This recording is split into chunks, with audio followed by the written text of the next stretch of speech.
नमस्ते सदाको जय हाम्रो YouTube channel बाजे बाजे ब्लगमा यहाँहरूलाई स्वागत छ।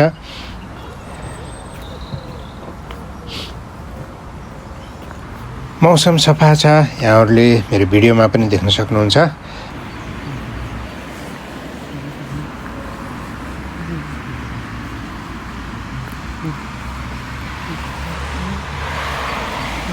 यसरी उता मेरो अगाडि देखिएको यो अल्डरसटको बजार हो भने म आज यता अल्डरसटको बजारतिर नगएर यतातिर जाँदैछु।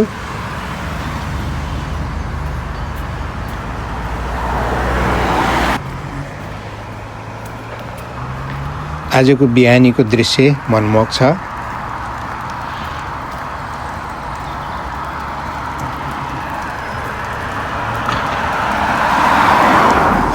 खास गरी भन्नुपर्दा यो बाटो चाहिँ अल्डरसटको बजारबाट फान्बो फानाम फ्लिटतिर जान्छ। यो बाटो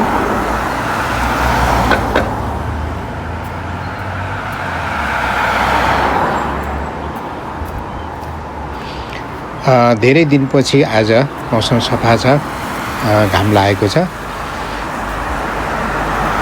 यहाँको मौसम केही भन्न सकिँदैन। यहाँहरूले भिडियोमा देख्न सक्नुहुन्छ आज म एक्लै छु। आज बजै मसँग आउनु भएको छैन।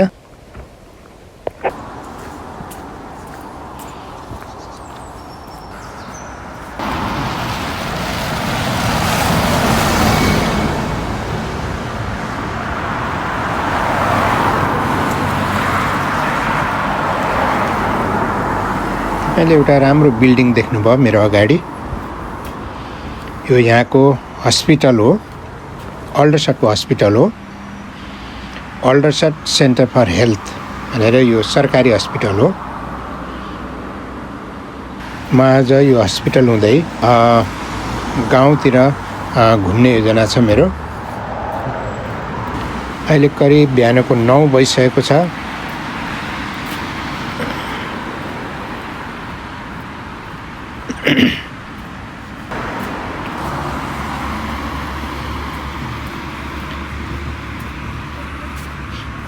जाडोको कारणले रुखका पातहरू सबै झरिसकेका छन्।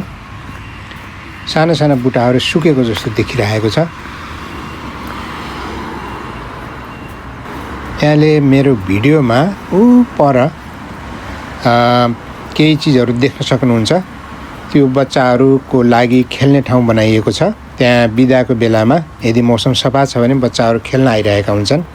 र यहाँको हरेक बस्तीको बिचमा एउटा बच्चा खेल्ने पार्क बनाइएको हुन्छ, जहाँ बिदाको दिनमा बच्चाहरू आउने खेल्ने जाने गर्छन्।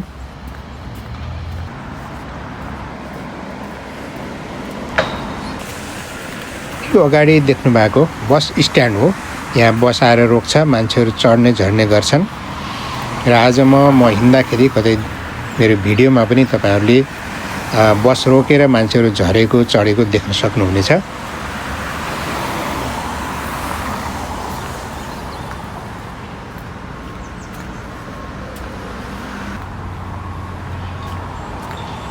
धुपी सल्लाहको रुख, जाडोमा पनि यसको पात झर्ने रहन्छ। चिसोले खासै असर नगरेको देखिन्छ। म अहिले दाहिनेतिर जानेछु।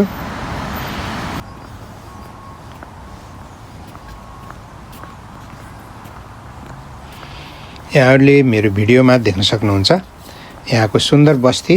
बिहानीको घामसँगै घरहरू पनि टल्किएका छन्।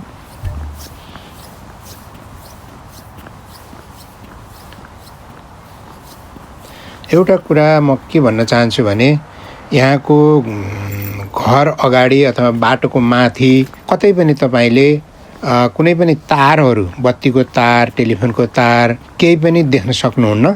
बत्ती, पानी, टेलिफोन हरेकका तारहरू अन्डरग्राउन्ड नै गरिएका हुने रहेछन्। त्यसले गर्दाखेरि पनि यहाँको बस्तीहरू निकै राम्रो देखिन्छ, सफा देखिन्छ, फोहोर देखिँदैन। र अर्को कुरा, जुन बाटोहरू छ, गाडी हिँड्ने बाटो छ, त्यसको साइडमा हरेक बाटोको साइडमा फुटपाथहरू निर्माण गरिएको हुँदो रहेछ।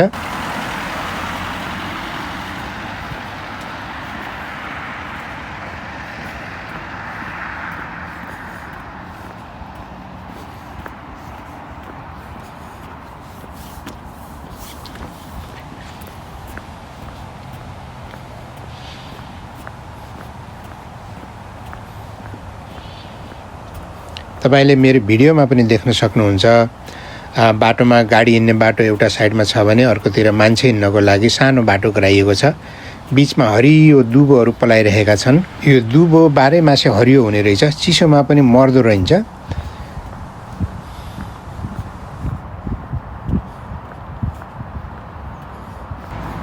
तपाईले देख्न सक्नुहुन्छ त्यो साइडमा सबै झारहरू मरेका छन्।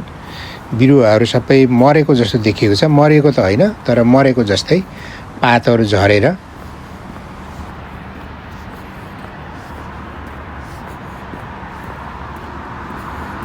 घरको अगाडिपट्टि यस्तो खुल्ला ठाउँहरू छन् जहाँ ठुला ठुला रुखहरू पनि छ।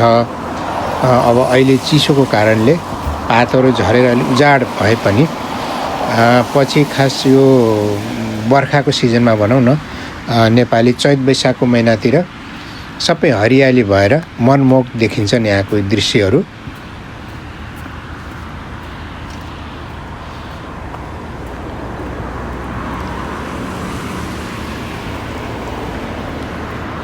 अहिले रुखको पातहरू झरेर जमिनमा पनि अलि फोहोर देखिएको छ।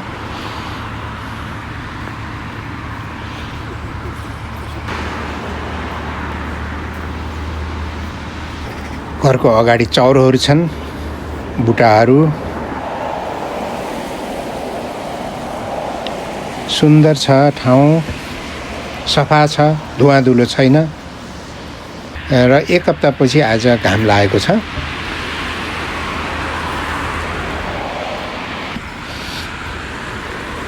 नयाँ घरहरू बन्दैछन् जस्तो छ यहाँ।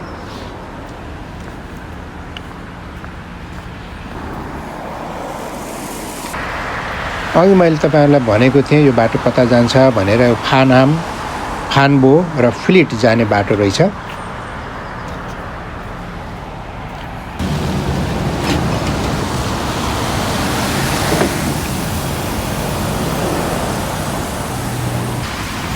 यो अगाडि देखिएको सल्लाको रुख हो।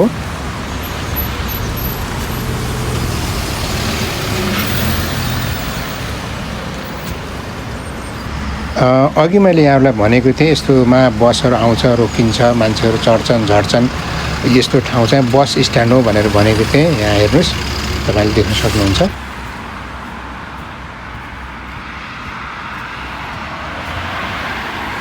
बाटोको दुवैतिर ठुला ठुला रुखहरू हुन्छन्। यहाँले मेरो भिडियोमा पनि देख्न सक्नुहुन्छ। रुखहरू छन्, बाटोमा बत्तीको पोलहरू छ, तर माथि तार झुन्डाइएको छैन। यसमा खाली बल्ब मात्रै राखिएको छ। अहिले म मेरो नातिको स्कुल नजिक आइपुगेको छु। यहाँले देख्न सक्नुहुन्छ मेरो भिडियोमा देखिएको घर मेरो नातिले पढ्ने स्कुल हो।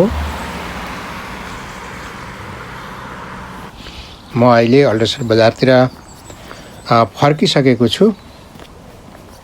आजको मेरो करिब 1 घण्टाको हिँडाइ को अन्तिममा छु म।